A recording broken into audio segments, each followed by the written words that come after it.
वस्सलातु वस्सलामु अला अशरफिल अंबिया वल मुरसलीन व अला आलिहि व सहबिहि व अला मन तबिअहुम बि इहसान इला यौमिद्दीन अम्मा बाद क़ाल अल्लाहु तबारक व तआला फ़ी कलामिहिल मजीद वल फ़ुरक़ानिल हमीद अऊज़ु बिल्लाहि समीइल अलीम मिनश शैतानिर रजीम बिस्मिल्लाहिर रहमानिर रहीम या अय्युहल्लज़ीना आमनुत्तक़ुल्लाह वल तंज़ुर नफ्सुम मा क़द्दमत लिग़द।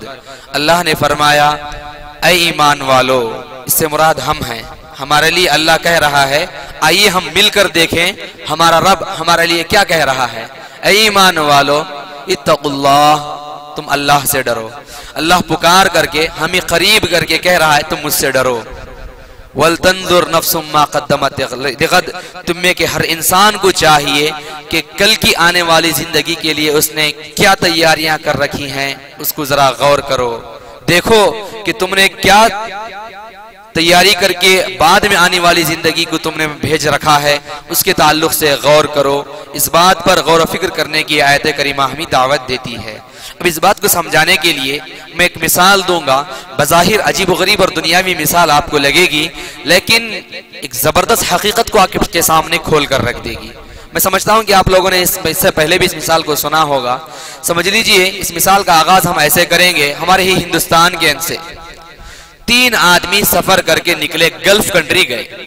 ठीक है, गल्फ किसी भी एक जगह पर जो है, बाहर ऐसी जगह पर गए जहां पर जो है दीनी और इस्लामी माहौल नहीं था। कोई भी एक जगह हो, वहां पर गए और पहुंच गए। जाने के बाद उन लोगों के पास कितने आदमी थे? 3 आदमी थे, और उनके पास जो है लगेज, सामान, बैग वगैरह बहुत ज्यादा था, और उसको रखना चाहते थे कहीं एक जगह पर, अपना ठिकाना रुकना चाहते थे। इसीलिए वो लोग वहां पर जाने के बाद एक एक करके कमरा तलाश करते गए, लेकिन कहीं पर भी उनको मौजू और मुनासिब कमरा न मिल सका। आखिर में उनको ये बात बताई गई कि फलानी जगह पर जाओ, वहां पर 75 फ्लोर्स की एक बिल्डिंग है। इसको याद रखो, कितने फ्लोर्स? 75, 70 पर 5, 75 फ्लोर की एक बिल्डिंग है, और उस बिल्डिंग में आपको एक जगह हो सकता है कि मिल जाए। पूरी छोटी मोटी बिल्डिंगें हैं, पूरी फिल हो गई हैं, वो 75 माला मंजिल है, वहां पर आपको जगह मिल सकती है। उम्मीद है आप जाओ और वहां पर तलाश करो। इस बात को सुनने के बाद वो आदमी, चलो कहीं पर भी हमको जगह तो होना है। इसलिए वो लोग वहां पर गए, और पहुंचने के बाद जगह को तलाश किया। वहां के कामकाज करने वालों से दरियाफ्त किया कि कोई जगह है। लोगों ने बताया कि हाँ, पूरी की पूरी बिल्डिंग 70 पर 4 दर्जे फिल हो चुकी है। 70 पर 5वें मंजिले में सबसे आखिर में जो एक कमरा है, वो एक जगह खाली है। आप चाहें तो हम बुक कर देंगे, अगर नहीं तो आप जा सकते हैं। अब वो लोग परेशान हो गए, नई जगह, नया माहौल, क्या करें, कहां जाएं? लगेज भी उनके पास है, थके मांदे हैं, क्या किया जाए? इस बात को लेकर परेशान हो रहे थे। तो फौरन उन्होंने तय कर लिया कि चलो कुछ भी हो जाओ, अब यहाँ पर अपना सामान रख लेंगे, कमरा तो मिल गया है, आराम कर लेंगे। पूछा गया, अब हम कैसे रुके, यहाँ पर क्या कानून है? वहां के लोगों ने ये बताया, हमारा कानून यहाँ पर ये है, यहाँ पर रहने के लिए आप लोगों को जो बात बताई गई है वो ये है कि आप जैसे चाहे रहो। यहाँ पर आपको ऊपर चढ़ने और नीचे उतरने के लिए जो है लिफ्ट का इंतजाम है। कितने 70 पर 5 दर्जों की बिल्डिंग है, आप 750 मर्तबा भी चाहो तो चढ़ो उतरो, इजाजत है। एक शर्त है हमारी, वो ये है, घड़ी जैसे ही 9 बजा देगी, रात के 9 PM जैसे ही हो जाएंगे, 9 बजने के बाद 1 सेकंड भी अगर हो गया तो आप मन्नत समाजत करो, रो गिड़गिड़ा, हम लिफ्ट नहीं खोलेंगे। उससे पहले आप जितनी मर्तबा चाहो जाओ उतरो, लेकिन कानून ये है कि लिफ्ट बंद हो जाएगी। आप कुछ भी कोशिश कर लो, लिफ्ट ओपन नहीं होगी, बल्कि आपको अपने मंजिल पर पहुंचने के लिए चलकर ऊपर जाना पड़ेगा। इन्होंने सोचा, ये कौन सी मुश्किल बात है, 9 बजे से पहले आ जाएंगे, जहां भी जाएं हम ऊपर चढ़ जाएंगे। ये सोचकर इन लोगों ने तय कर लिया कि चलो बात तय हो गई, कमरा बुक कर लिया गया, और वहां से वो लोग निकले, और बात तय कर लेने के बाद सीधा लिफ्ट के जरिए से ऊपर तक पहुंच गए। मिनटों की बात थी, मिनटों की बात थी, क्यों? लिफ्ट था ना, आराम से आसानी के साथ ऊपर पहुंच गए और कमरे को गए। जाने के बाद अपने साजो सामान को उतारा, लगेज को उतारा, फ्रेश हो गए, रात को सो गए। सुबह जैसे ही हुई निकले, और निकलकर पूरा का पूरा दिन घूमा फिरा, जहां जाना था गए। सारी की सारी तफसीलात खत्म हो रही थी तो फौरन उनको याद आया, 9 बज जाएंगे, वक्त से पहले हमको पहुंचना है। ये दिल खटखटाना शुरू हो गई। पता है क्यों? पहला दिन था। ऐसे ही होता है ना, रमजान का स्टार्टिंग था, मस्जिद पहला फ्लोर दूसरा फ्लोर फुल हो जाती है। 2-4 दिन रोजे गुजरे, एक एक सब घटती आती, एक एक सब घटती आती। सिर्फ रमजान और रोजों का मामला नहीं, हर चीज के अंदर भी, हर चीज के अंदर भी। शादी हुई, मियाँ बीवी के अंदर अटूट मोहब्बत, वक्त गुजरता गया, एक बच्चा हुआ, दूसरा बच्चा हुआ, ये मोहब्बत जो है कन्वर्ट होती गई, बदलती गई, दूर होती गई, दूरियां आती गई। हर चीज के अंदर कोई भी चीज हो, जब पहले और अव्वल चीज वक्त में उसको मिलती है तो उसके लिए बहुत ही ज्यादा चाहत, मोहब्बत, और उसके लिए इंसान की दिल लगी बहुत ज्यादा दिल लगता है। और उसके बाद जैसे ही वक्त गुजरता जाता है, एक एक लम्हा दूर होता जाता है, वहां पर उसकी अहमियत घटती जाती है। हर इंसान का यही मामला होता है। तो पहला दिन था इन लोगों का, तो फौरन तकरीबन 4 बजे से ही खटका शुरू हो गया कि चलो हम पहुंच जाएं, चलो हम पहुंच जाएं। तकरीबन 4:30-5 बजे ये लोग निकले और 6-6:30 बजने से पहले कमरे के पास आ गए बिल्डिंग में और ऊपर पहुंच गए। आपस में एक दूसरे को मलामत करने लगे, तेरी वजह से इतना जल्दी आ गए। अभी टाइम कितना है देखो, 6, 6:30, 7:30, 8:30, 9, तकरीबन 2.5 3 घंटे हमारे पास अभी बाकी है और आराम से हम आ सकते थे, लेकिन तुम्हारी वजह से इतना जल्दी हम लोगों को आना पड़ा। ये तय करते हुए ये लोग एक दूसरे को बातें करते हुए वक्त गुजर गया, पहला दिन खत्म हो गया। अब दूसरा दिन शुरू हुआ। दूसरे दिन अपनी जरूरत के लिए लोग वैसे ही बाहर गए, उनकी जो खरीदारी थी वैसे ही हुआ। तो पहले दिन जो खटका था वो खत्म हो गया। क्या सोचा पहले दिन? एक दूसरे को ताने देने लगे, इसी की वजह से इतना जल्दी जाना पड़ा, इसकी वजह से इतना जल्दी जाना पड़ा, 4 बजे ही निकलना पड़ा, चलो हम आराम से 7, 7:30 बजे भी निकल सकते हैं। यही बात तय करते हुए लोग सोचते हुए पूरी शॉपिंग खत्म की, सारा काम खत्म हुआ। उसके बाद तकरीबन 7, 7:30 बजे निकले, या ट्रैफिक की खराबी या कुछ ना कुछ खराबी हुई, जिसकी वजह से पहुंचते पहुंचते घड़ी 9:01 पर आ गई। काटा जो है 1 मिनट का इजाफा हो गया। उन्होंने क्या कहा था? 1 सेकंड भी ज्यादा हो गया तो लिफ्ट चालू नहीं की जाएगी। अब यहां पर 1 मिनट ज्यादा हो गया, आए सर पकड़कर बैठ गए। अल्लाह, क्या करें, क्या किया जाए, मामला पूरा गड़बड़। अब फिर भी गए, चलो रिक्वेस्ट करके देखें, मनाएंगे, घिगाए मन्नत समाजत की, कुछ भी करो। वहां के आमले ने सख्ती से कहा, हमने कहा था कुछ भी चाहो आप, हम आपकी सर्विस करने के लिए तैयार हैं, लेकिन एक ही बात हमारे पास है, 9 बज गए, 1 सेकंड भी इधर हो गया तो लिफ्ट चालू नहीं की जाएगी, चलो चढ़ते हुए ऊपर जाओ। कहां से चढ़ेंगे? 1-2 मंजिला थी, 10-12 थे, 20-25 थे, कितने? 70 पर 5, 75, 75। इतना चढ़ते चढ़ते चढ़ते होना क्या है इन लोगों का। अब यहां पर परेशान होकर तीनों की तीनों बाहर जो है बागीचा बना हुआ था, गार्डन बना हुआ था, जाकर वहां पर बैठ गए उस पार्क में। तय करते हुए एक दूसरे को फिर दोबारा कोसने लगे। इंसान नहीं करता है, गलती कर देता है तो प्रॉब्लम उसका पूरा का पूरा जिम्मेदार दूसरे को ठहराता है। कहा कि तेरी वजह से, उसने कहा कि तेरी वजह से, तीसरे ने कहा कि कल मैंने जल्दी किया तो तुम लोगों ने मुझे डांटा, आज मैंने जल्दी नहीं की। अभी बात, लड़ाई झगड़ा इसी में बैठे रहे। तो अभी ये मामला कौन सा, खुशी का था या टेंशन का था? जी, टेंशन वाला मामला था ना। टेंशन बहुत ज्यादा, इतना ज्यादा चढ़ गया था। अब क्या करें? अब तो दिन भर की थकान उनके पास है, सोना है, आराम करना है, और वो भी लिफ्ट बंद है, 70 पर 5 मंजिला ऊपर तक जाना है, कैसे जाएं? इसी परेशानी, इसी टेंशन के मामले में बातें तय करते करते करते उनमें के एक आदमी ने कहा, वहीं पर तकरीबन 9 बजे बैठे थे वो लोग, बातें लड़ाई झगड़ा करते करते 10 बज गए। उनमें से कहा और भी 1 घंटा बैठो, बेकार फजूल की बातें हैं, मेरे पास एक आइडिया है, एक सोल्यूशन है, वो मैं आपको दूंगा, अगर आप मानोगे तो हो सकता है कि हम कामयाब हो जाएं। पूछा क्या है? यही तो हम चाहते हैं। तो उसने कहा हम 3 आदमी हैं और बिल्डिंग भी कितने हैं? 70 पर 5 दर्जा है, तो तीनों को तकसीम करेंगे तो कितने आएंगी? 25, 25, 25 आ जाएंगी। 25, 25, 50 और 25 ऐड करेंगे तो 75। अब हम ऐसे करेंगे, हम में के तीनों आदमी अपनी जिंदगी के तजुर्बात को बयान करते हुए जाएंगे। 1 से लेकर 25 दर्जे आने तक मैं अपनी जिंदगी के बारे में बताऊंगा, आपको हंसाऊंगा, ऐसे ऐसे बातें करते ले जाऊंगा, पता नहीं चलेगा कैसे 25 मंजिल आ जाएगी। दूसरा आदमी, उसके बाद फिर 50 तक उसकी जिम्मेदारी है, वो जैसे चाहे वो करे, और तीसरे को 50 से लेकर 75 तक की उसकी जिम्मेदारी है कि वो ऐसे करे। अब ये बातें तय हो गई। गौर करो, बहुत बड़ा मैसेज इसके अंदर है। हर आदमी कहेगा कि वाकई, अभी नहीं, बात समझ में आ जाएगी। और फिर उसके बाद बातें तय हुई, तीनों के तीनों निकल गए, और वहां पर उनके दिमाग में क्या बैठा हुआ था? टेंशन भरा हुआ था, क्या हो रहा है, कहाँ जा रहे हैं, क्या छूट रहा है, क्या आ रहा है, कुछ पता नहीं। बैठे थे कहाँ पर, अपना सारा लगेज नीचे उतार कर बातें करते हुए बैठे थे। 1 घंटा फजूल बकवास की, अब इसी टेंशन में निकले, दौड़ते हुए गए, चलो अब हम चलें। अब वहां पर जो एक एक मंजिला चढ़ना शुरू किया, एक एक मंजिला जैसे ही चढ़ना शुरू किया, 1 2 5 10 आते गए। और जो पहला आदमी था, हंसी मजाक दिल लगी कॉमेडी ऐसी ऐसी बातें करता हुआ गया, और वो लोग सुनते हुए हंसते हंसते हंसते ऐसे गए, पता ही नहीं चला कि कैसे 25 मंजिला खत्म हो गई। समझ रहे ना, 10 बजे शुरू किए थे, तकरीबन आधे घंटे के अंदर जो है आप समझ लो पौना घंटा या आधे घंटे के अंदर 25 मंजिला पार कर गए ये लोग। याद रखो, 1 2 नहीं बल्कि 25 मंजिला ऊपर जाने के बाद सुस्त हो गए, थोड़ी देर सुस्ता लेंगे, बैठ गए। पहले आदमी ने क्या किया था, इस बात को भी याद रखो, हंसी मजाक दिल लगी कॉमेडी, समझ रहे ना, ये बातें इसकी हुई थी, और उसको तय करते हुए ऊपर तक गए थे। 25 मंजिला तय हो गई, तीनों के तीनों बैठ गए। और फिर उसके बाद दूसरे से कहा, भाई अब तुम्हारी बारी है।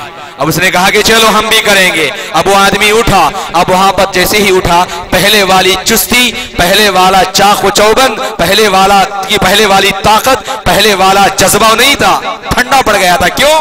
चढ़ते चढ़ते चढ़ते गुड़ों में दर्द, कमर में दर्द, पसीने की धारियां शुरू हो गई थी। अब जब फिर दोबारा चढ़ना था उनको, क्या करेंगे, इसके अलावा नीचे बैठेंगे, जगह इनकी अपनी नहीं है। और फिर वहां पर चढ़ते हुए गए, जैसे ही 26 27 28 होते गए, दूसरा जो आदमी था बिल्कुल सीरियस बातें करने लगा, बिल्कुल सीरियस बातें करने लगा। ऐसी सीरियस बातें थी जिसको सुनते सुनते सुनते सुनते उन लोगों को एहसास नहीं हुआ कि कैसे 40 तक पहुंच गए, कैसे 40 मंजिला तक पहुंच गए, इस बात का एहसास ही नहीं हुआ। और आगे बढ़ते गए, लेकिन चढ़ने के लिए ऊपर पैरों में ताकत नहीं, कमर जवाब दे चुकी है, पसीने से शराबोर हैं, हाँप रहे हैं, वो कुछ जबान से अल्फाज भी नहीं अदा कर रहा है। और वक्त देखा तो कितना, तकरीबन जैसा 11 साढ़े 11 हो गए। याद रख, 50 ऐसे करते वैसे करते बड़ी मुश्किल के सब 50 को पहुंचे। 50वां मंजिला जैसे ही मिला, धड़ाम से नीचे गिर गए। नीचे का मतलब नीचे नहीं, वहीं पर नीचे गिर गए और बैठ गए, सीढ़ियों से टेक लगाकर, परेशान, सर पर हाथ रख गए। और 25, 1 2 नहीं 25 मंजिला आप कैसे इसको तय करते हुए जाएं, ये टेंशन था। तीसरे ने कहा, अब तेरी बारी है, एक और आदमी है, चलो तुम शुरू करो, ऐसे ही वक्त चला जाएगा।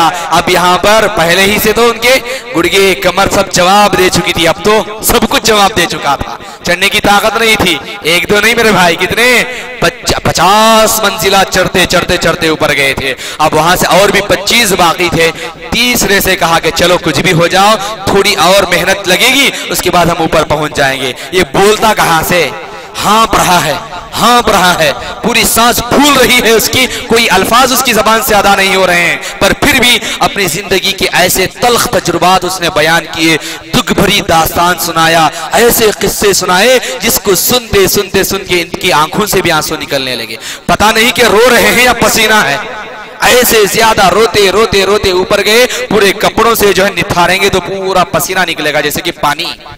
ऐसी परेशानी के आलम में पूरे जो है उनके पैरों में कपकपी तारी हो गई है। बड़ी मुश्किल से ऐसे करते वैसे करते ऊपर पहुंचे। जैसे ही 70 पर 474 का दर्जा देखा, जान में जान आई, खुश होते गए। चलो कुछ भी हो जाओ, एक सीढ़ी पीछे है, सिर्फ एक मंजिला पीछे, ऊपर चढ़ गए तो कुछ भी हो जाओ, हमारा घर तो हमारा आ गया, अब वहां पर हम आराम करेंगे। वक्त देखा तो तकरीबन 12:30 या 1 बजने के करीब है। पहले वाली चुस्ती नहीं, आधे घंटे में चढ़ जाते, पैर जवाब दे रहे हैं, चढ़ते चढ़ते से सुस्त हो गए, नीचे गिर रहे हैं, ऊपर उठ रहे हैं, एक दूसरे को सहारा दे रहे हैं, ऐसे जा रहे हैं। और बातें भी कोसी थी। पहले आदमी की हंसी मजाक दिल लगी कॉमेडी, और दूसरे की सीरियस बातें, और तीसरे की रोने वाली बातें, दुख भरे अंदाज की बातें, ऐसी ऐसी स्टोरियां जिसको सुनकर इनकी आंखों में आंसू। और फिर जैसे ही 74 दर्जे खत्म हो गए, 70 पर 5वां मंजिला आया। चढ़ते चढ़ते चढ़ते तीनों के तीनों सुकून का सांस लेने के करीब थे, जाकर फौरन दरवाजे से टेक लगा लिया। और कोई कह रहा है चाबी निकालो, दरवाजा खोलो। अब यहां पर है मसला। बैठे थे कहां पर, नीचे पार्क में, लगेज पूरा उतार दिया था नीचे। तीसरे ने कहा हाय बर्बादी, हाय बर्बादी, हाय अफसोस, क्या कर लिया। दूसरे ने पूछा क्या हुआ। तीसरे ने कहा कि वही हुआ जो नहीं होना था। पूछा आखिर माजरा क्या है। कहा कि जहां पर हम बैठे हुए थे वहीं पर अपना लगेज उतार दिया। टेंशन इतना था कि पता नहीं चला कि क्या उठाऊं क्या छोड़ूं। जो चाबी जिससे मेरी बैग में थी वो चाबी नीचे, वो बैग और हम ऊपर। क्या करेंगे अब। बेहोश हो गए, होश उड़ गए तीनों के तीनों के। मेरे भाई एक वाकया हुआ, ठीक है। अब हमने थोड़ा सा एंजॉय भी कर लिया। अब आओ इस वाकये को हम अपने रियल लाइफ से मिलाएंगे। ये जो सबसे पहले 1 से लेकर 25वां मंजिला था, उम्र 1 साल से लेकर 25 साल तक की, बचपना, लड़कपना, खेल कूद, हंसी मजाक, दिल लगी बातें, याराना दोस्ती, और फिर जो है स्कूल लाइफ, कॉलेज लाइफ, ऐसी जिंदगी कैसे पता ही नहीं चला कि चेहरे पर मूछी आ गई, दाढ़ी आ गई, पता ही नहीं चला। यानी कि 25 मंजिला चढ़ते हुए ऊपर तक गए, गोया कि 25 साल के हो गए। कैसे 25 साल बीत गए। अब नेक बन जाएंगे, अब अच्छे बन जाएंगे, चलो एंजॉय कर लेंगे, चलो ऐसे कर लेंगे। एहसास ही नहीं हुआ कि दीनदारी भी क्या है, इसको भी करना है, ये मामला क्या है, ये माजरा क्या, पता ही नहीं चला है। नहीं है ऐसा माहौल, ऐसी स्कूलें, ऐसी कॉलेजेस, उसके अंदर उनको एहसास ही नहीं दीनदारी भी किसी चीज का नाम है। बस देखा था रमजान जब आता, साल में एक महीना आता, घर में अब्बू अम्मी डांट कर उठाते, कुछ ना कुछ खाना पड़ता, शाम तक भूखे प्यासे रहना, कुछ ना कुछ समोसे वगैरह मिलेंगे, आखिर में एंजॉय करके खा लेंगे। यही सोच इन लोगों की हुआ करती थी। ऐसे ही वक्त गुजरता गया और आगे जाते गए। अब यहां पर देखो, जो सबसे पहली बात थी 1 से लेकर 25 तक, ये वो बंदा था जिसकी उम्र 1 साल से लेकर 25 साल की उम्र थी। अब वहां पर मामला खत्म। अब दूसरा कहां से 25 से लेकर 50 मंजिले तक, इसने कौन सी बातें शेयर की थी। सीरियस मैटर था ना पूरा। अब उस सीरियस मैटर से हम जोड़ेंगे हमारी जिंदगी 25 साल से लेकर सबसे पहला मसला शादी का, उसके बाद औलाद, उसके बाद कमाई, उसके बाद अच्छी सी जॉब, अच्छी सी दुकान, अच्छा सा इनकम, बीवी बच्चों के लिए, बच्चों की पढ़ाई के लिए इंतजाम है नहीं है, लाइफ में सेटलमेंट, ये काम वो काम, ऐसे जिंदगी के सीरियस मैटर जिसके अंदर इंसान घुस करके उसको एहसास और शऊर ही नहीं होता। कभी याद आता है, कभी कोई खुतबा और जुमा सुन लेता है, कभी कोई बयान सुन लेता है, कोई आयत उसकी निगाह के सामने गुजरती है, कोई हदीस उसको पढ़ लेता भी है, तो अब वहां पर ये सोचता है चलो अब हम सुधर जाएंगे, चलो ये रमजान से अच्छे बन जाएंगे, चलो अभी जुम्मा आ रहा है, नहा धोकर बिल्कुल हम फ्रेश बन के पक्के नमाजी बन जाएंगे। ऐसे ही सोचते सोचते सोचते जिंदगी के कामकाज में इतना मशगूल, उसके बाद दूसरी औलाद, तीसरा बच्चा, फिर उसके बाद जिंदगी के झमेले, कभी लड़ाई, कभी झगड़ा, कभी ये कभी वो, और फिर जो लाइफ को सेटलमेंट के बहाने ऐसे ऐसे कामकाज के अंदर फंस गया। उसको इतना टाइम और मोहलत ही नहीं मिली कि वो सोच सकता दीन के बारे में भी, वो सोच सकता उस चाबी के बारे में भी कि मैं डीजे छोड़ गया हूं। क्या था इन लोगों को? टेंशन, यही टेंशन जिंदगी के पूरे जिंदगी के झमेले, जिसको लेकर ऐसे ही आगे बढ़ते गए। अब यहां पर इसका सीरियस मैटर खत्म हुआ, कहां पहुंचे? 50 को। अब एक आखिर जो स्टेप है वो क्या है? 75 वाला, 70 पर 5 वाला। ये उसके बाद बच्चे भी हो गए, बच्चों की शादियों का वो खाया। इसके बाद की जो जिंदगी थी वो बुढ़ापे की हमारी उम्र है, समझो जिसकी 40-50 क्रॉस हो गए, इन लोगों का मामला यहां पर आता है। उसने कौन सी बातें कही थी? दिल को दहला देने वाली, रोने वाली बातें, यानी कि उस जिक्र करता गया जो है अपने जोड़ों के दर्द का, अपनी कमर के दर्द का, बीपी का, शुगर का, बीमारियों का, और बच्चों की नाफरमानियों का, घर में जो है नालायक बहू का, और ऐसी बातों का, वैसी बातों का।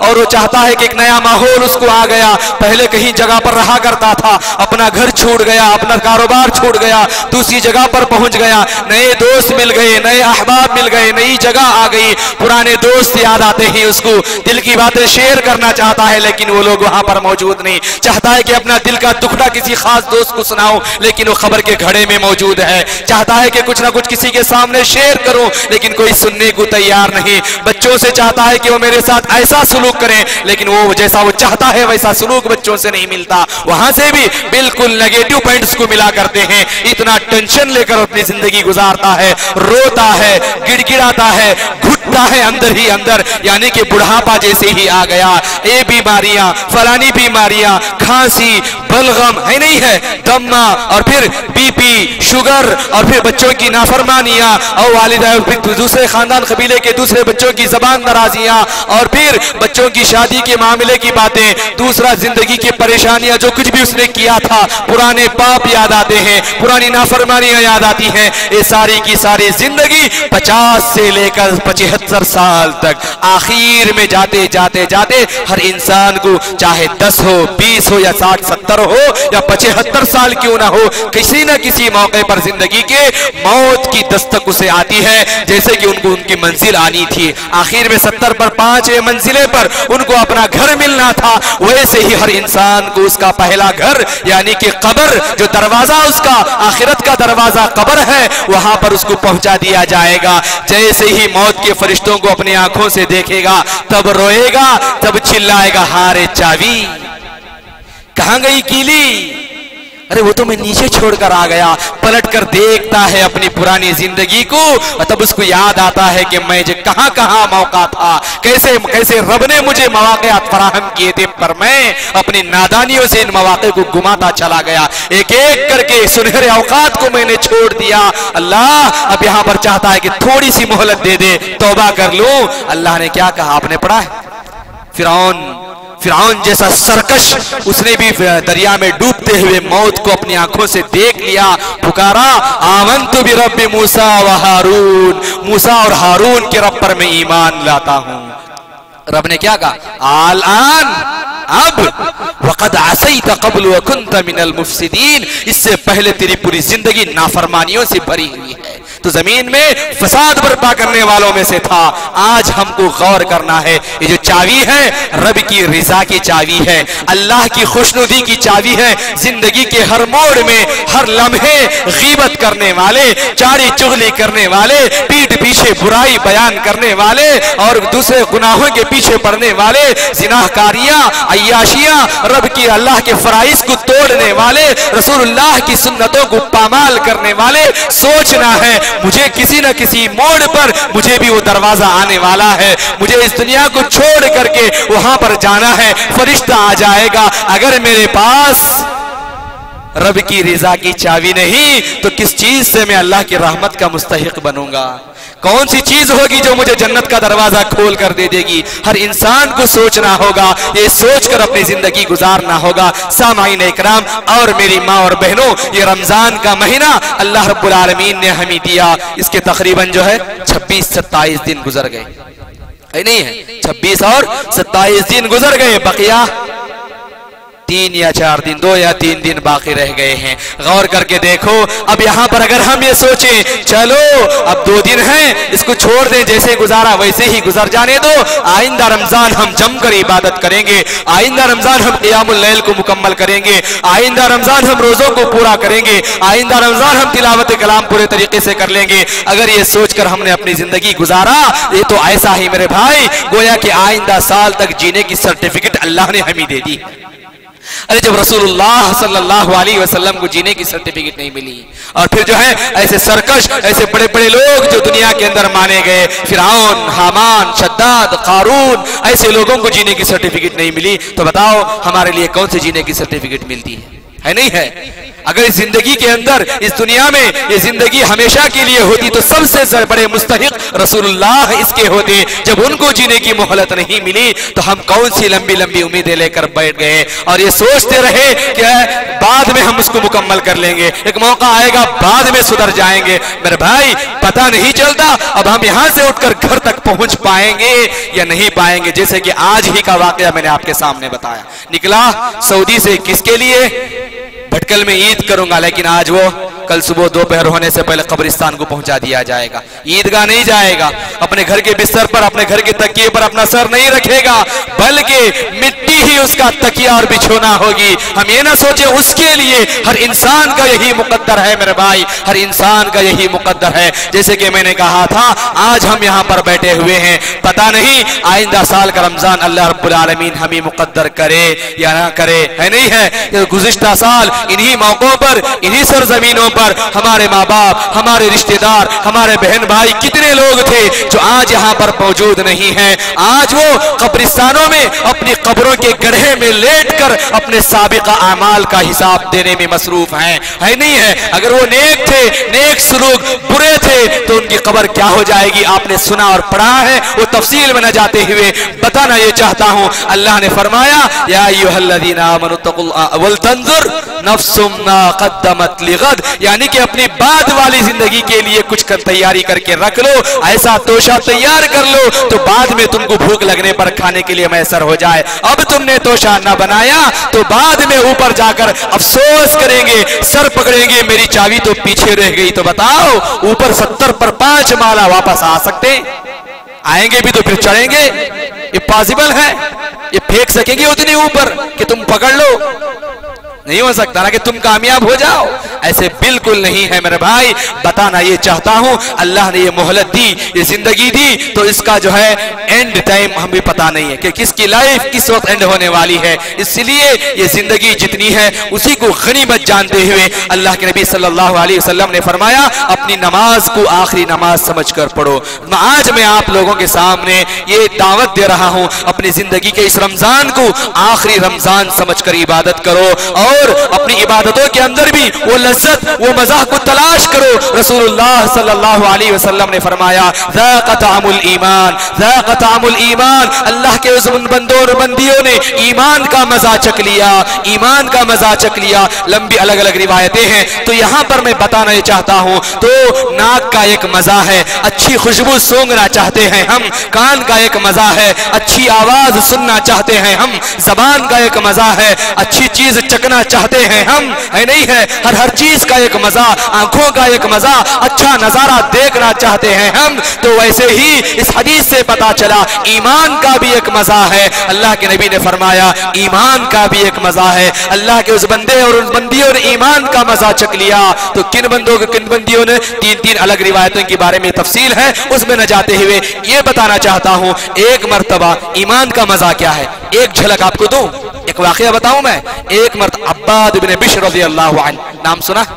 अब्बाद इब्ने बिश्र रज़ियल्लाहु अन्हु, इनके ताल्लुक से किसी गज़वे से वापसी का मौका था। जंग लड़के पूरे मुसलमान जख्मों से चूर, थकान, बहुत परेशान, वापस चलते चलते चलते आ रहे थे। रसूलुल्लाह सल्लल्लाहु अलैहि वसल्लम से जाकर किसी ने कहा, या रसूलल्लाह थकान बहुत हो गई है, रात काफी गुजर गई है, दिल चाहता है कि आराम कर लें। अल्लाह के नबी ने कहा, मैं भी तो यही चाह रहा था, चलो हम आराम कर लें, यहाँ पर पड़ाव डालते हैं। पूरे के पूरे मुसलमान रुक गए, पड़ाव डाल लिया गया। अब वहां पर बात तय हुई कि अब यहाँ पर पहरा भी देना है, अभी जंग से वापस आ रहे हैं, हो सकता है कि दुश्मन घात में हो और आकर जो है रात को शबखून मार दे, हमला कर दे। इसलिए जरूरत इस बात की है कि हम यहाँ पर जो जिन लोगों को, जिन नौजवानों को खड़ा करें, वो लोग पहरा देते रहें और दूसरे मुसलमान आसानी से सोते रहें। और फिर उसके बाद बात तय हुई, हजरत अब्बाद इब्ने बिश्र रज़ियल्लाहु अन्हु और उनके साथी 2 आदमी खड़े हो गए, या रसूल अल्लाह एक जमात की जरूरत नहीं, मैं और मेरा ये साथी दोनों के दोनों पूरी रात पहरा देंगे और आप पूरे के पूरे इत्मीनान के साथ सो जाइए।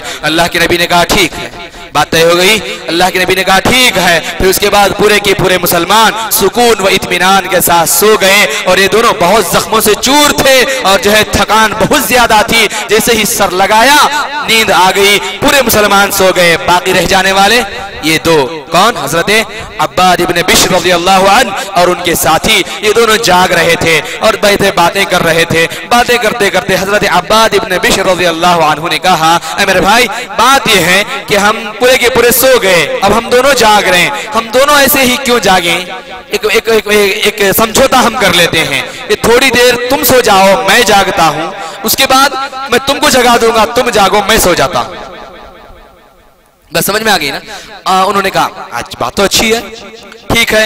हजरत उनके साथी ने कहा कि आप सो जाओ। अब्बाद इब्ने बिश्र ने कहा कि नहीं, तुम सो जाओ, मैं आपको बाद में जगाऊंगा। फिर उसके बाद ठीक है, उनके साथी भी सो गए, पूरे मुसलमान सो गए। हजरत अब्बाद इब्ने बिश्र रज़ियल्लाहु अन्हु के साथी भी सो गए। जागने वाला कौन? सिर्फ एक आदमी रह गया जो मुसलमानों का पहरा दे रहा था, जाग रहा था, इधर उधर देख रहा था, कहीं दुश्मन घात में तो नहीं लगा है। और फिर वहां की बात, दुश्मन तो घात ही में लगा हुआ था, छुप छुपा कर देख रहा था। पूरे मुसलमान सो गए। और फिर उसके बाद दो आदमी जाग रहे थे, आग सुलग रही थी, ऐसे लगा कि दो आदमी जाग रहे हैं, और उसमें से भी एक आदमी सो गया, बस एक आदमी खड़ा हुआ है। हजरत अब्बाद इब्ने बिश्र रज़ियल्लाहु अन्हु ने सोचा, मैं जाग ही रहा हूं, ऐसे ही क्यों बेकार में खामोखा जागूं, अल्लाह की इबादत करेंगे, ये सोचा। और फिर उसके बाद सीधा नियत बांधी और नमाज शुरू कर लिया। मैंने कहा ईमान की भी एक लज्जत, ईमान की भी एक हलावत, ईमान की भी एक मिठास है। तो मैं कहना ये चाह रहा हूं, इस खुसूसन इस रमजान के महीने में ईमान की उस लज्जत, उस मिठास, उस हलावत को तलाश करो जो अल्लाह के नबी सल्लल्लाहु अलैहि वसल्लम ने इस हदीस के अंदर बताया। वो क्या थी, उसके लिए मिसाल बयान कर रहा हूं। अब वहां पर जो है नियत बांध लिया, अल्लाहु अकबर, खड़े हो गए, रकात जारी हुई, पढ़ते गए पढ़ते गए पढ़ते गए। उसके बाद जो है रुकू को गए। फिर उसके बाद पहली रकात या दूसरी रकात अल्लाह खूब जानता है। उसके बाद दुश्मन ताखुब में था, तीर से निशाना लगाया, इतनी जोर से तीर आई कि हजरत अब्बाद इब्ने बिश्र रज़ियल्लाहु अन्हु के पैर को, पिंडली को चीरते हुए सामने से निकल गई। गोया कि उनकी हड्डी भी फ्रैक्चर हो गई, तीर जो पीछे के हिस्से से घुसकर सामने निकल गई। अब वहां पर वो नमाज में ऐसे मशगूल, इबादत में ऐसे मसरूफ, उनको पता ही नहीं है कि तीर ने उनके पैर को छेद और छलनी कर दिया है। इबादत में वैसे ही मशगूल है, नमाज जारी है, नमाज जारी है। और फिर उसके बाद दूसरा तीर आया, दूसरा तीर आने के बाद वो दूसरे पैर को लग गया, और यहां तक कि एक एक नहीं, दो दो नहीं, बल्कि तीन तीन तीर आकर उनके पैर को लगते गए। और फिर उसके बाद पूरी नमाज खत्म की। खत्म करने के बाद उनके साथी को उठा जगाया और कहा कि देखो क्या माजरा है। उनके साथी उठकर देखा तो हजरत अब्बाद इब्ने बिश्र रज़ियल्लाहु अन्हु जहां पर खड़े हुए हैं, सामने की अतराफ पूरी जमीन खून से लथपथ है, और जो सामने से जो मशालें जल रही थी उसको उठाकर लाए और देखा कि भाई क्या माजरा है, दुश्मन ताखुब में लगा हुआ है, अरे तुमको तीर लग गया है, तुमने बताया क्यों नहीं। अल्लाह, इनका जो जवाब था मेरे भाई, गौर करो, आज हमारी भी इबादतें हैं। रुकू को गए, एक मच्छर ने काट लिया, तो जब तक उस मच्छर को जान से नहीं मारेंगे हमको सुकून नहीं मिलता है, नहीं है। जब तक उस मच्छर को खत्म नहीं कर देंगे, जब से फटाक से नहीं मारेंगे, हमारी नमाज सुकून नहीं होती है, नहीं है। मुझे काटा, अब मैं जब तक तुझे नहीं मारूंगा छोड़ूंगा नहीं, दोबारा कहां हमला कर देगा पता नहीं, उसके ताखुब में लग जाते हैं हम लोग, होता नहीं होता। हमारी इबादतें शऊर इसके अंदर नहीं है, जैसे कि मैं पहले भी आपके सामने बताता आ रहा हूं, क्या कि हमारी इबादतों के अंदर वो शऊर नहीं। गोया कि हमारा सजदा मुश्तमिल होता है 5 या 7 तस्बीहों पर। जैसे ही 3, 5, 7 तस्बीहां हो गई, सुभान अल्लाह या सुभान रब्बिल आला हमने पढ़ लिया, सर उठाओ या ना उठाओ, ऑटोमेटिक हमारा सर उठ जाता है नहीं है। ऐसी इबादतें हमारी होती हैं। वहां पर हजरत अब्बाद इब्ने बिश्र रज़ियल्लाहु अन्हु ने कहा, मेरे भाई, मैं कुरान मजीद की ऐसी आयत तिलावत कर रहा था, उसके अंदर रब से जो बातचीत करने का जो मजा, जो मिठास मुझे, जो हलावत मुझे मिल रही थी, मेरे दिल ने नहीं चाहा कि मैं उसको खता कर दूं, उसको तोड़कर किसी दूसरी तरफ मुतवज्जे हो जाऊं। मैंने पूरी नमाज और इबादत को मुकम्मल किया, और फिर उसके बाद अब आपको जगा रहा हूं। फिर उसके बाद मुसलमान जगे, उठा, उसके बाद जो वाकया हुआ वो अलग है। उसके बाद क्या हुआ वो स्टोरी में जाना नहीं है, मुझे बताना यह है आपके सामने कि वहां पर उनकी इबादत कैसी हुआ करती थी। दो ने 3 तीर आकर छुप जाने के बाद भी उनको एहसास नहीं, अपनी नमाज को खत्म करना नहीं चाह रहे हैं। यानी कि नमाज में, नमाज को क्या कहा गया, रब से मुनाजात, अल्लाह से बातचीत। तो शेखुल इस्लाम इमाम इब्न तैमिया रहमहुल्लाह के शागिर्द अल्लामा इब्न क़य्यिम रहमहुल्लाह ने बहुत जबरदस्त बात कही है, इन्न लिल अब्दी मौक़िफ़ैनि बैन यदै रब्बिही, यानी कि हर इंसान को, हर बंदे को अपने रब के सामने खड़े होने के 2 मौक़िफ़ हैं, 2 मकामात हैं। मौक़िफ़ैनि बैन यदै रब्बिही, मौक़िफ़ुन फ़िद दुनिया व मौक़िफ़ुन फ़िल आखिरा, एक जगह दुनिया में और एक जगह आखिरत में। फ़मन इस्तक़ाम मौक़िफ़ुहु फ़िद दुनिया इस्तक़ाम मौक़िफ़ुहु फ़िल आखिरा, अल्लाह के जिस बंदे और जिस बंदी का दुनिया का क़ियाम बेहतर हो गया, तो याद रख लो उनका आखिरत का क़ियाम भी बेहतर हो जाएगा। मतलब क्या है, आज हम अपने रब के सामने खड़े होने का सही सबूत पेश करें, उसके अंदर हमें लज्जत हो, हमें मिठास हो, गोया कि अल्लाह से हम बातचीत कर रहे हैं, अल्लाह से हम मुनाजात कर रहे हैं, ये तसव्वुर हमारे दिल दिमाग के अंदर हो, गोया कि हम अल्लाह को देख रहे हैं। अगर ये नहीं तो अल्लाह हम ही देख रहा है। उबुदुल्लाह कअन्नका तराहु वाली कैफियत हमारी इबादतों में पैदा हो तो इंशाअल्लाह यही वो बंदे और बंदियां हैं जो आखिरत में भी अल्लाह के सामने खड़े होने में कामयाब हो जाएंगे। जो लोग यहाँ पर खड़े तो रहते हैं लेकिन उनका दिल दिमाग, अब यहाँ पर ईद का मौसम आ गया तो अब यहाँ पर इफ्तारी का असर की नमाज है, असर की नमाज है, तरावी पढ़ रहे हैं तो वहां पर पढ़ाने वाले हाफ साहब के ऊपर गुस्सा, कितनी लंबी रे खींचरा, होता नहीं होता, रुकू करे तो बस है नहीं, ऐसे हम लोग सोचते हैं। और फिर कभी जो खाकर नहीं आए तो वहां पर पता नहीं जाकर खाना है, मुझे जल्दी खत्म करना है, कितना लंबा खींचते हुए जा रहे हैं। और फिर से फजर की नमाज है, खूब खाकर आ गए, शाम तक भूखा रहना है रोजे की हालत में, खूब लोड कर लिया ऊपर तक, रुकू सजदे को गए तो निकलने के करीब है नहीं है, डकार आती है नहीं है, गैस निकलने का अंदेशा है, इतना खूब खा गए। अब वहां पर भी तशवीश, दिल दिमाग के अंदर पूरे ख्यालात कहां पर, खाने पीने के मगन, ये चीज वो चीज है नहीं है, रुकू लंबा हो गया, सजदा लंबा हो गया, परेशानी इमाम साहब के ऊपर लाकर खड़ा कर दिए। जोहर में बिजनेस के ऊपर दिमाग इधर उधर घूमता फिरता रहा, असर में इफ्तारी में क्या आइटम लाना, कहां के समोसे लाना, कहां के शीख फाल लाना, कहां का कौन सा आइटम लाना, इस चीजों के अंदर हमारा दिल दिमाग चला गया। गौर करके देखो, रमजान का महीना है, इबादतें हमको करनी है। अगर हमारी इबादतें जिनके अंदर शुऊर नहीं, गैर शुऊरी इबादतें हैं, तो इस दुनिया के अंदर दुनिया का हमारा क़ियाम ठीक न रहा तो अल्लाह के पास भी हमारा क़ियाम ठीक नहीं होगा। कैसी आरिफाना गुफ्तगू की है अल्लामा इब्न क़य्यिम रहमहुल्लाह ने, इसको पहचानो और इस दुनिया के अंदर जो हमारा रब के सामने खड़े होने का मकाम है उसको पूरा करने की कोशिश करो। जैसे कि रमजान की इसी इशा के दुरूस में से मैंने आपके सामने एक बात बताई थी, आपको बात का इआदा हो जाए इसलिए दोबारा आपके सामने हजरत मूसा अलैहिस्सलाम का वाकया मैंने आपके सामने जिक्र किया था। क्या हुआ था, अल्लाह ने पूछा था मा तिलका बियमीनिका या मूसा, मूसा तुम्हारे हाथ में क्या है। सवाल इतना ही था।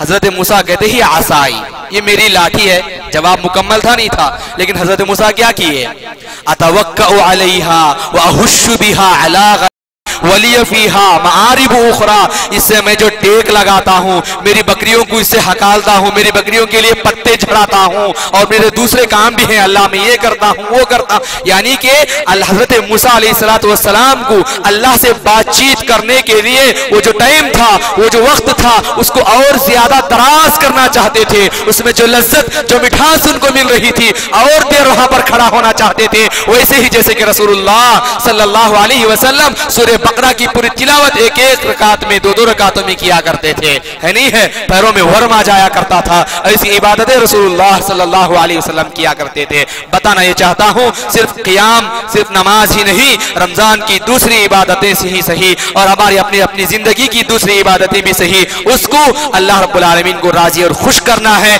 ये सोचकर अल्लाह की रजा की चाबी मुझे लेकर अल्लाह के सामने हाजिर होना है। कहीं ऐसा ना हो कि मेरी जिंदगी की चाबी मिस हो जाए। ऐसे सोचकर अपनी जिंदगी गुजारो। मेरे भाई, आपको पता है ना, हर हमेशा जब सहरी करते हैं सूरज तुलू होता है, इफ्तारी का वक्त सूरज गुरूब हो जाता है। जैसे ही शाम का सूरज गुरूब हुआ, हमारे लिए जो चीज हराम थी, बीवी हराम थी, हलाल हो गई। खाना पीना हराम था लेकिन हलाल हो गया रोजे की हालत में। वैसे ही जिंदगी का भी एक रोजा है, जिंदगी का भी एक रोजा है। जैसे ही हमारी जिंदगी का सूरज गुरूब हो गया, हमारी पिंडली से मिल गई, हमारी आंखों को बंद करने की ताकत नहीं, लोग आकर बंद कर रहे हैं। घर के खानदान कबीले वाले चिल्ला रहे हैं, रो रहे हैं, पुकार रहे हैं, किसी डॉक्टर को बुलाओ, किसी तबीब को बुलाओ, लेकिन कोई कुछ नहीं कर सकता। डॉक्टर भी आता है, तबीब भी आता है, कहता है आई एम सो सॉरी, कुछ नहीं कर सकते। रब का फरमान आ गया है, ले जाकर कब्र में दफना दिया जाएगा और फिर जो है मनो मिट्टी हमारे ऊपर डाल दिया जाएगा। उस वाक़ये को उस वक्त के आने से पहले, उस वक्त आज ही के इस जमाने में गौर कर लो, तसव्वुर करो कि जिंदगी का भी हमारा एक सूरज है। जैसे ही हमारी जिंदगी का सूरज गुरूब हो गया, उसके बाद की जिंदगी, अगर हम दुनिया में रोजे की हालत में जिंदगी गुजारी तो बाद का मरहला, जिंदगी का सूरज गुरूब होने के बाद हमारे लिए इफ्तारी का मौसम आ जाएगा, अल्लाह हमारा मेजबान बन जाएगा, अल्लाह हमारा मेहमान बन जाएगा, हम अल्लाह के मेहमान और रब हमारा मेजबान बन जाएगा। वो हमें खिलाएगा, वो हमें पिलाएगा, वो हमें मजा करवाएगा। अगर दुनिया का हमारा रोजा ना रहा, दुनियावी जिंदगी में रब ने जिन चीजों को हराम करार दिया था उनसे अपने आप को नहीं बचाया, रब की नाराजगी में अपनी जिंदगी गुजारा, तो जैसे ही जिंदगी का सूरज गुरूब हुआ उसके बाद की जिंदगी तो रोजे की जिंदगी हो जाएगी। एक खतरा पानी के लिए तकरीब सालों सालों पुकारेंगे। आज जुमा में भी जहन्नम का मौजूद था ना, आपने सुना होगा जहन्नम के अजाबात कैसे होंगे, वहां पर चिल्लाएंगे एक खतरा पानी के लिए, लेकिन जब दिया जाएगा क्या, सुम्मा सुब्बू फौqa रअसिही मिन अज़ाबिल हमीम, कहा जाएगा खवलता हुआ पानी उनके सर से उड़ेल दो। एक खतरा पानी सर पर गिरा तो बदन के अंदर की सारी चीजें गलकर अंदरियों से बाहर निकल जाएंगी, ऐसी चीजें पिलाई जाएंगी। एक एक खतरा पानी के लिए तरसेंगे, यानी कि बाद की पूरी जिंदगी रोजे की जिंदगी हो जाएगी। अगर दुनिया में हमने रोजे की हालत में जिंदगी नहीं गुजारी, सिर्फ रमजान ही का रोजा नहीं, रमजान में हलाल चीजों से हमने बचा, ट्रेनिंग हो गई, गैर रमजान में हराम करदा चीजों से बचना है। वैसे ही तो सामाईन इकराम, ये चंद नसीहतें थी जो मुझे आज के इस दर्स में आपके सामने करनी थी, मैंने किया है। बस अपनी बातों को खत्म करते हुए अल्लाह रब्बुल आलमीन से दुआ करता हूँ, अल्लाह तबारक व तआला हम तमाम को अपनी जिंदगी का सूरज गुरूब होने से पहले इस जिंदगी में उस आखिरत की जिंदगी के लिए तोशा तैयार कर लेने की तौफीक अता फरमाए, और रब के सामने खड़े होने का जो मजा, जो लज्जत, जो मिठास है उससे महजूज होने की हम तमाम को तौफीक अता फरमाए। आमीन। व आखिरु दावाना अनिल हम्दुलिल्लाहि रब्बिल आलमीन। वस्सलामु अलैकुम व रहमतुल्लाहि व बरकातुहू।